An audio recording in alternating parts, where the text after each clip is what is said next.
Замисляли ли сте се някога защо BMW има онази уникална бъбрековидна решетка отпред? Историята започва през далечната 1933 година с модела BMW 303. За първи път дизайнерите на марката представят двойна решетка, която прилича на два бъбрека, символ на мощ и елегантност. Тази форма не само придава характерен облик на автомобила, но и подобрява въздушната циркулация към двигателя, което е ключово за оптималната му работа. През годините бъбрековата решетка се променя. Понякога става по-голяма, друг път по-изразена и дори по-авангардна, но никога не изчезва от дизайна на BMW.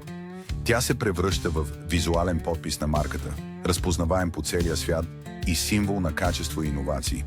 Дори при електрическите модели, където не е необходим въздух за охлаждане, решетката остава като мост между традицията и бъдещето на автомобилната индустрия. А вие харесвате ли повече класическата или модерната версия на бъбрековата решетка? Споделете в коментарите и ни кажете коя друга марка искате да видите в следващото видео.